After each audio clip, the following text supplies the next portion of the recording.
Should she have had to run some sort of a primary? The mistake was Biden not announcing either right before the midterms or right after the midterms, hey, this has been great. We know we did better in the midterms than any kind of sitting president has in a long time. I'm not going to be running for reelection because it is, I am a transitional candidate. That's the real mistake. Hey everybody, welcome back to Trailblaze. This is Jamal Simmons. I have got a really a good friend that's joining the conversation today, and I'm going to talk to him about what's going on in 2028. We are now talking about the next presidential election. I know folks are thinking about the midterms, but the midterms are not the only election coming up. Also, the presidential's coming, and we want to talk about that one. We're going to get it going soon. So I want to bring in my friend Matt Butler. Matt Butler has done a bunch of stuff in Democratic politics for a long time. He's an old friend. He worked for Media Matters. He worked for John Kerry. He worked on Democratic conventions, a bunch of other presidential and Senate races. So, Matt, thanks for joining Trailblaze. Oh, thank you so much for having me. I'm excited to be here. So this is going to be awesome. Yeah, it's fun. So listen, all right. So let's just jump in. Because we're talking about 2028 and we are just I know people might be thinking like, oh, we've got this other election that's coming up, but I think we're interested in 2028. It's never too early for a presidential campaign, right? Yeah, for sure. And I think, 2028 represents hope, right? Because it'll be the post-Trump era, either way. So I think people really want to look forward to 3 years from next week when he's finally out of office. And we can, go back to some sense of normalcy. But so I think talking about 2028 is we're talking about hope. We're bringing the hope here today, Jamal. Absolutely. All right. So when we think about 2028, you put on your list for people who are, really thinking about this running for president. I mean, we've got a huge cast of characters who are thinking about throwing their lot in here. I mean, obviously the highest profile one right now is Gavin Newsom, governor of California. But Yeah. you've got Vice President Harris, who might throw her hat into the ring. Yeah. A lot of people are talking about Alexandria Ocasio-Cortez, sort of as the person who's going to, take the mantle of Bernie Sanders and move forward. Josh Shapiro, the governor of Pennsylvania, Gretchen Whitmer, the governor of Michigan, Pete Buttigieg, the former labor secretary and also or transportation All right. secretary, and who also ran last time. I mean, we could go for quite a bit of time here listing candidates. Okay. So let's do it this way. All right. So let's talk about there are governors and then there are senators and then there are people who are basically unemployed. Right, the people who don't have a job, they don't have a job in politics right now, right? Yeah. So the unemployed list is the easier list, like it's the shorter one. Who Yeah. I would say that's Kamala Harris, VP Harris, Yeah. right? She didn't have a job. I would say that is also Pete Buttigieg. Right. Pete Buttigieg doesn't have a job. And then there's somebody else that I am forgetting who goes. Oh, and then Rahm Emanuel. We haven't talked about Rahm. Yeah. Former Yeah. ambassador to Japan, former White House chief of staff, former congressman from Mayor of Chicago. Chicago. Right, So, mayor from Chicago, congressman from Chicago. yeah, and I don't know what job he's doing. I would doubt that Rahm doesn't have a job right now. I bet he's got something that's probably pretty lucrative. So, All these uh, guys have something they're doing that probably makes money. Like, yeah, Kamala Harris' I'm book sure they're all tour. writing books too. Yeah, they're all writing They're all books. doing stuff. But they don't have a political job. And that's kind Right. of the point. They're not a governor or senator or mayor. They're not elected to anything right now. So they're in one list. So who are our governors? Who are the governors who Uh, might run in 28? so we got Gavin Newsom obviously is the most obvious one. Josh Yeah. Shapiro, the governor of Pennsylvania, Gretchen Whitmer, the governor of Michigan. Although I would say it looks like maybe she's not coming to make the race, Yeah. which is a surprise, right? She was like one of the two or three people listed to replace Biden in 2024. Okay, so then we've also got Angie Bashir from Kentucky, Wes Moore from Maryland, JB Pritzker from Illinois. God, I have to go down the list. I mean, the list is so like those are the major ones. I mean, Tim Walz is I don't think was going to be making the race, but there was Yeah, definitely I kind think of Tim Walz is he's got some other stuff some to do. talking about it early on. Gina Raimondo, so Oh we'll yeah, we see. hadn't talked about Gina Yeah. Raimondo in a while. Former So Commerce Secretary, former governor of Rhode yeah. Island. Yeah. Oh, but she might go on So the, don't have a job list. she may not have a job right now. So, Yeah, I think she's gonna be, um, unemployed. but in terms of people who have been governors and kind of have that experience, she is up there. So, and we have not tried the let's run a governor for president in quite a while. So it may be an interesting play for the Democrats.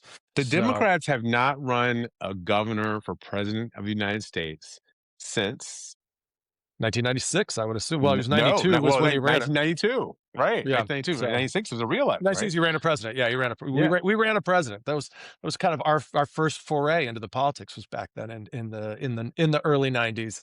So, So, I mean, so it's interesting because the thinking, if you talk to kind of the James Carville types and some of the others, is that, running for president, governors are better. We should be running governors. But the reality is we haven't really run a governor in a long time. We've run all these senators for president. And frankly, the last two presidents who won, Barack Obama, who was a senator, sitting United States senator, Joe Biden, who was a former senator, who was then a former vice president of the United States. And you could argue, I might argue, that Al Gore also won. He at least tied.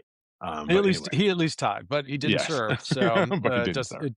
it doesn't much matter. I mean, I think on the Gore race and kind of the Clinton race too, it's sort of like, yeah, those were close, but they really should not have been close. I mean, Gore should have had a bigger cushion to be able to beat George Bush. He was much more qualified to be president than George Bush, and Hillary Clinton was, obviously miles and miles and miles ahead of Donald Trump in terms of qualification to be president. So, it's tough. So, yeah, Yeah. So we won. we gotta be way out ahead. So, So we ran these senators. I mean, basically, they've all been senators, right? Harris was a senator. Biden was a senator. Hillary Clinton was a senator. Um, Kerry, uh, Kerry John was a Kerry, senator. Obama was a senator a few times. So yes, we run all these senators. There's something about being a senator these days that makes it easier or better for them to run for president than being a governor. yeah, I think there's a lot of opportunity for senators to take some very high profile positions to get a lot of national attention. Most of the senators raise from a national fundraising base, so they're going to New York, to San Francisco, to Los Angeles, to Chicago all the time to raise money into their campaign. So their donor relationships are pretty deep, and so that helps you when you kind of get onto the campaign trail. Generally, they're pretty good debaters, right? Like they spend a lot of Mm. time talking in the Senate. They like spend a lot of time crafting arguments, and so they're all generally pretty talented people, and especially the ones that we've run have been incredibly talented. So, So this is an interesting thing yeah, because now we've got this difference between sort of the senators who basically can talk a good game, and these governors who I think people would argue governors got things done. They have things to show for their tenure. They built a bridge, they changed an economy, they've got an unemployment rate that they can take responsibility for. Um, but if you're a senator, you really don't have any of that, and that hasn't seemed to matter on the Democratic side. But on the Republican side, they had run governors. I mean, Romney was a yeah, governor. I mean, Trump wasn't a governor, but he was a business executive. So he did speak kind of as an executive, having run yeah. a company, even if you could argue how how big that company was or how successful it was. He did run a company. Um, so it's a little bit different between the two parties on this way. Yeah, for sure. And George Bush obviously was a governor at the time that George he Bush was a won. governor in So 2000, right? Yep. yeah, so I think it's I think the argument that that the governor and an executive kind of experience is really really important. They have a big staff. They have to delegate. They have to hire people that they trust to run big parts of a state government. And so I think it really is. It's a more analogous job to being president of the United States than it is to be a senator. Uh, I don't know where the disconnect happens when the senators are running and you're talking to people. So maybe maybe governors are more effective, but you figure you had four elections in a row where Clinton twice and then Bush twice, where we had governors doing it both times. So It's also true. Democrats tend to nominate people from the coasts. I think Obama was the last big exception. I mean, Obama and Clinton obviously weren't from the coast, but if you yeah, think about since 2004, Kerry was from Massachusetts. Um, Hillary was from New York, ostensibly. Yeah, Biden was from Delaware, Delaware. and even Harris, who got the thing, she was from California. So we've kind of become. I mean, in this sense, the Republicans are right in the sense that our politics have kind of become Washington voices from the coasts of the country. Yeah, I think that's exactly right. I think that's exactly right. And so we'll have to see. I mean, we'll see which of these candidates are going to kind of change that up. That would probably s- be good for JB Pritzker from Illinois. So right in the middle. Yeah. So okay. So when we're talking about governors, one of the things about the governors is there are three of the governors who are on the list, everybody's list for running. Moore, Pritzker, Shapiro, but they got some business to take care of before they get to the 2028 race. All of them are up for reelection in 2026. So is that? Do you think that helps them running, or do you think that hurts them thinking about running for 2028? The fact they've got to run this reelect first. Yeah, look, I think this is like a super interesting part and why it's interesting that we are starting to talk about this or we're talking about it today, 2 years out from the election, even though the midterms haven't happened yet. This is we're sort of in what I can't remember who deemed it or who kind of deemed it this, but like we called it the invisible primary kind of in Yeah. 2002, where Yeah, people it's a start running generation even ago, though yeah. yeah, nobody's talking about running, right? Because you either have a job like Gavin Newsom or you're running for reelection like, Josh Shapiro and so you don't want to be seen as running for president. You want to be focused on your state, or you want to be focused on your reelection. And you don't want to be seen as looking towards that next office. Well, the only problem is that you really these days have to start very early in running for president. You have to develop donor relationships. You've got to build a staff. You got to find people that you trust. You got to get on game with your message and your messaging and your debate prep and like really being able to show up. So these guys have to do all of these things while not running for president. Yeah. So the guys that do have the people who do have races, they obviously have an advantage in that area because they get to put together a campaign staff. They get to look at polling. They have a reason for polling. They have a reason for traveling to different places. They need to raise money for their current race. So it really helps if you are in cycle to kind of be able to run and be able to get set up for next year. This happened to us in 2002 for John Kerry. He was up for his Senate seat, so there were tons of reason for him to go all over the country, speak to people, be able to get donors, everything. We had a whole system built up. We knew what the campaign staff was going to look like before we got to 2003 when we actually announced that we were running for president. It was incredibly helpful for us. So, I mean, obviously, the worst thing that can happen to one of these 3 is that they lose, Yeah, right? They could right. be Look, running, and they might lose that Jeb Bush, reelect, at which point 1994. Yeah, Jeb Bush, right? 1994. He was the one that was supposed to be the heir to the Bush legacy, but he lost to Lawton Chiles in Florida in 1994, and George Bush won, served 8 years as governor, and then guess what? In 2000, he's the nominee. And Jeb Bush is asking people to clap for him in 2016. So, it really does. Things can get thrown off. So you cannot, you can't take your eye off the ball and just assume you're going to get elected. I will tell you, I'll take a look, and I've heard rumors about this from some of the campaigns, particularly the ones that are in the safer states, right, like Illinois and Maryland. I mean, Josh Shapiro's got to run basically a general election presidential style campaign in Yeah. Pennsylvania because he's got to win those same voters in that election that he would have to win if he was a Democratic Yep. nominee for president. But if you're Wes Moore in Maryland, Maryland's a pretty blue state. It's pretty Mhm. progressive. You got two big urban centers in Baltimore and the DC suburbs. But you do have this kind of Eastern Shore, Yep. conservative arc, right, that goes through the state. And I would say if I'm West Moore, I'd want to spend more time in that part of the state and see what I learn, see what messages resonate, see how people react to me out in kind of the more conservative places. Yeah, and out west out west, you're kind of mixed in with West Virginia, right? I mean, it's like Right. you can go back and forth between Maryland and West Virginia, driving to Pittsburgh a couple of times. So, and that's very much like Pennsylvania, kind of that rural Pennsylvania area. So, I think he's got a great opportunity to be able to practice, hone his game, hone his messaging, figure out how to talk to those folks. He may not necessarily need them to win the state of Maryland, but it'll be great practice for him if he's going to run for president because he's going to need them across the country. Yeah, and if he can run the score up, I mean, he ran, last time in 2020. I'm sorry, in 2022. when he 2022. ran the first time for governor of Maryland. If he overperforms in 2026 in those parts of the state, it's a pretty credible argument in a fundraising meeting that he might have some sway with more conservative voters.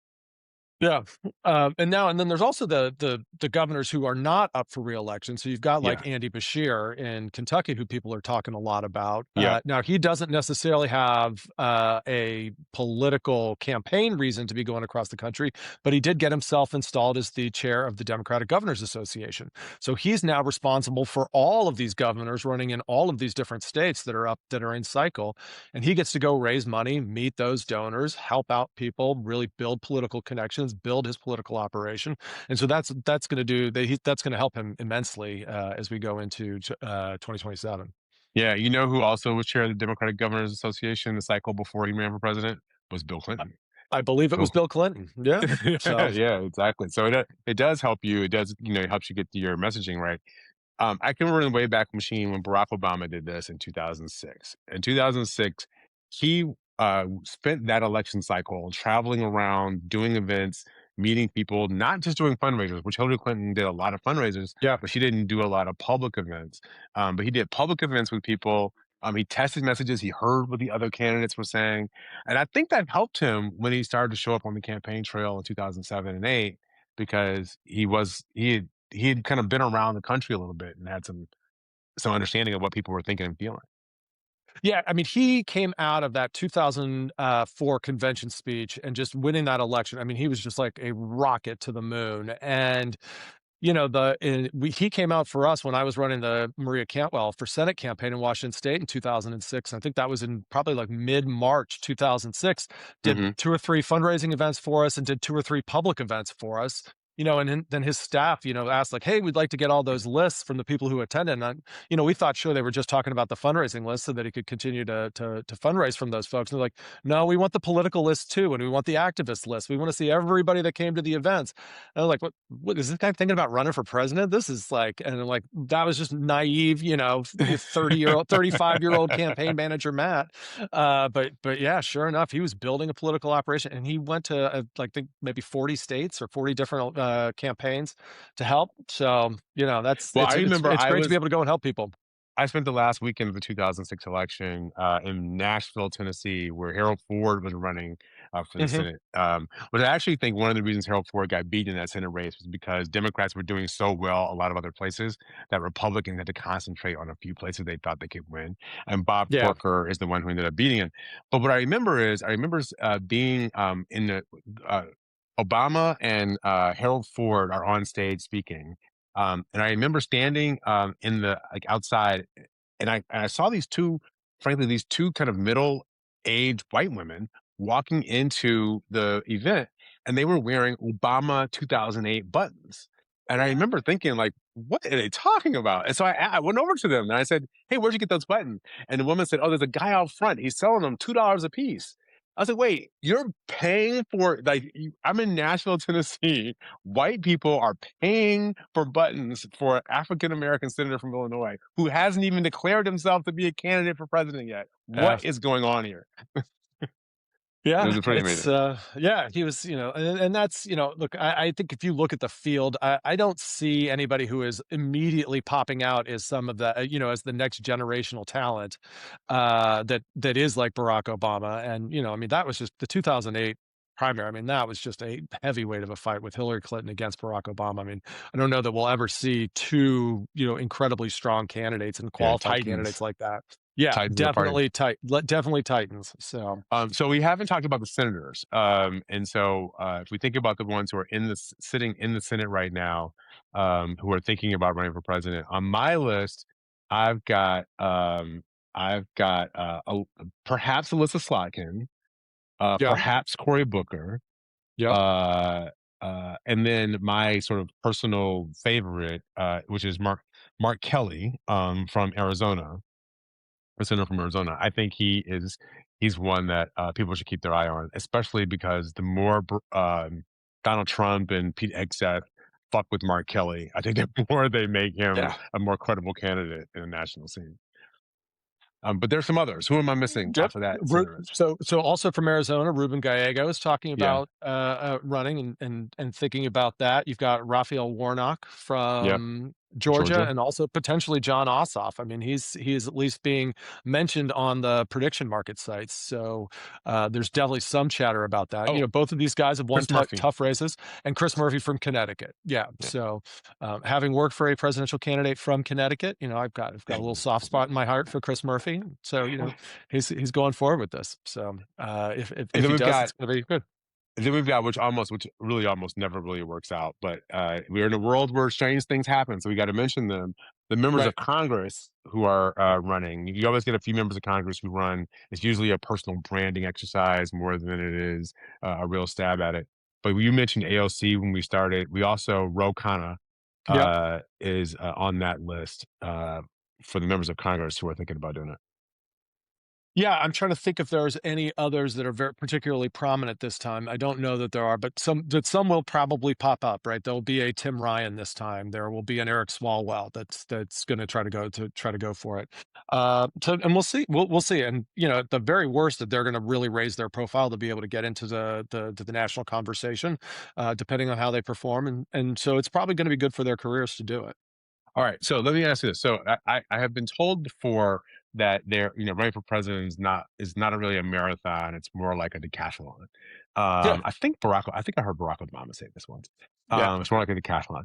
And so you got to you got to compete in like 10 different kinds of events. So what do you think makes a credible presidential candidate? What do they have to Well, do to sort of show that they're really serious about this thing? look, I think you've got to have a massive fundraising operation because you just don't do it without a lot of money. Now, that can be the high dollar route and having really good high dollar donation and bundlers kind of relationships. That can be the more Bernie Sanders route and doing it all with low dollar fundraising, or you can do a mix of both, which is obviously the best. But it's going to take a good amount of money to get through this. So that's kind of one of the fundamental Hmm. skills. Also, with a field this big of if it could be 20 people, there's actually just not that much political money out there. And so you're going to be able to have to feed your campaign, or you're not going to be able to have an operation. I think you've got to have pretty good executive skills because you've got to be able to put together a team that can do all of the elements of campaigning. You've got to have a really good scheduler. You have to have Yeah. a really good press team. You've got to have great speechwriters. This is not something you can do on your own. You've got to have great media consultants. You've got to have good pollsters. So Well, all of you those need a things. Matt Butler. You need a Matt Butler. You need You need, somebody yeah, whose you do. job it is to watch that You need, budget. yeah, yeah.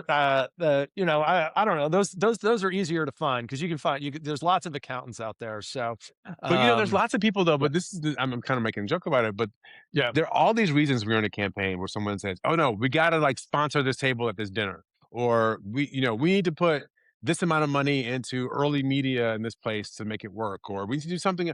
There's always a reason to drain that money as it's coming in, but you need somebody who's the asshole inside the building who's like, "No, we're not spending money on that. No, not yet. No, no, no, no, no." Yeah, I think back 20 years ago, I probably played that role with a little too much aplomb. So I don't know that I could do it again today, as I've mellowed significantly. But yeah, I mean, I think making yourself hard to go to because people didn't want to come and ask for money because you'd get a lot of pushback, and that was sort of the nature of the job as CFO back in the Kerry days. Well, somebody So has to do it because we yeah, talked about Kamala Harris earlier, and one of the big knocks on the Harris campaign in 2019 when she ran for president in that cycle was she raised more money, had the biggest launch of anybody running, and didn't even make it to Iowa. Didn't even make it yeah. to the very first, or New Hampshire. Didn't even make it to the very first political contest before she had to get out, and she was basically out of money. And if you're out of money, you can't run for president anymore. That's right. And, Howard Dean did the same thing. They raised so much money over kind of the second half of 2003 and blasted it all off and were like basically not paying staff after Iowa and New Hampshire and like just sort of limping through to Super Tuesday. People took staff cuts and but they were spending money on all kinds of different stuff. There's all kinds of gear. If you remember the orange hats that were out there in Iowa, Yes. like Yeah. all kinds of stuff. And look, they were running away with it, and so I think you spend the money when you've got it, but you got to be a little bit judicious and I, kind of hold I, on. So maybe they didn't have enough of a stickler kind of back in the headquarters. I love talking to you about this because we can always, you and I can go back in history like 30, 40 years on this stuff. And at some point we'll be like, but what happened to Ted Sorensen from the Kennedy campaign? You know what I mean? Yeah. We'll go into all of it. But, last presidential campaign before we go, the last presidential campaign had, it was kind of a shit show, right? Like, let's Mhm. just say it out loud, right? Like the candidate was older. People said to us, literally for like 2 years, they thought that Joe Biden was too old to run, the Democrats was too old to run, and yet the Democrats still put him up, to run again. He decided to run, and then when it finally had that debate performance where everybody kinda saw age and, like, living in color, that it wasn't working, we had this kind of coronation of the vice president, and made her the Democratic nominee, which a lot of people were upset about. When you look back at it, do you think that it was a mistake for us to just like, make Kamala Harris the nominee? Should she have had to run some sort of a primary? What do you Not think about this?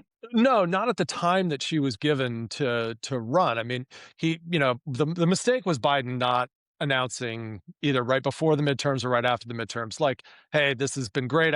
We did better in the midterms than any kind of sitting president has in a long time.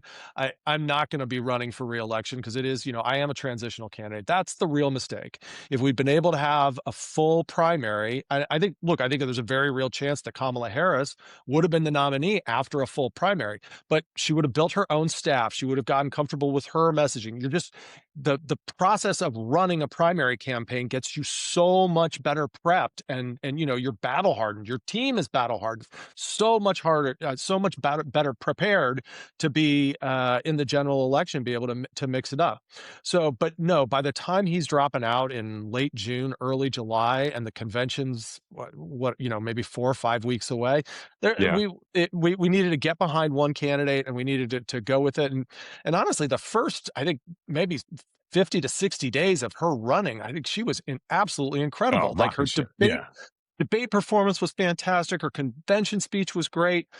She picked Tim Walz, who was the candidate that she felt most comfortable with, even though people were telling her, "Oh no, it's Shapiro for the votes," and stuff like that. But Walz was also great coming out of that. Like, and He then was good. you had the Trump debate, and then sort of the Walz Vance debate, and that at that point it just sort of, I don't know, petered out. And I don't know if that is because they started sort of running this sort of like defensive, like, let's not screw this up, kind of, kind of campaign messaging strategy. I don't know, or whether it just kind of caught up with her that people are I not think I think conflicting some of stuff. it. But she did great, and I think that we made the best of a bad situation. So Yeah. I don't think we So screwed that up. I would say that the first point you made about what happened, like when Biden should have gotten out, it, it's almost like the Democrats did better than they should have done in the 2022 midterms. I was the White House then, Yeah, and we were all surprised. The Democrats did better than we should have done in the 2022 midterms, but that gave Biden like a false sense of power, right? I think that you come out of that, you say, I beat this guy last time. I yeah, passed a lot of legislation that matters.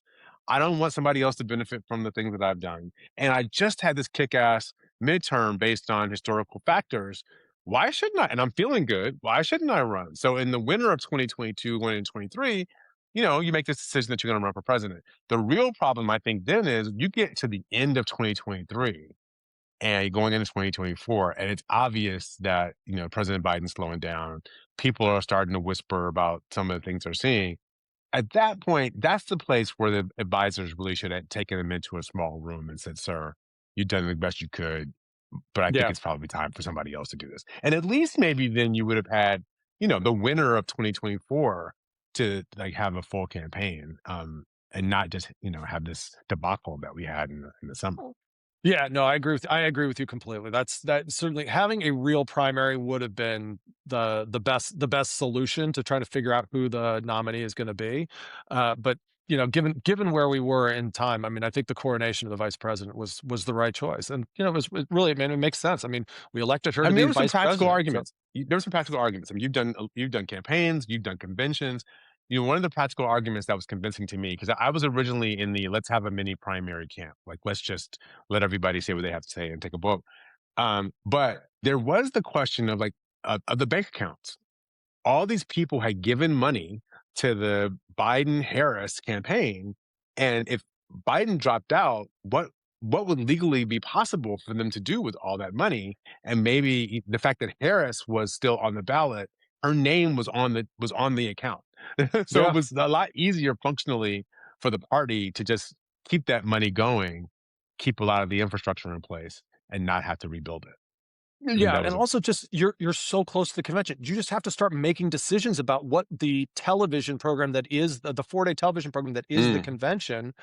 What are you going to say? You've got to make those decisions. That's like more people are going to watch that than any other moment of the campaign, other than maybe the debates. So right. it's a really important time, and you got to get that right. And I all credit to the Chicago convention team because that convention was awesome.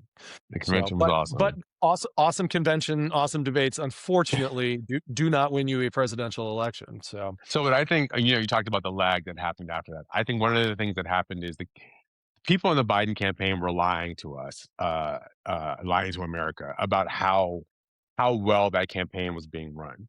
And the truth is, I think they didn't really have a lot of infrastructure for volunteers. And some people would say that Biden didn't have a lot of volunteers. They didn't spend a lot of time building a yeah, volunteer infrastructure.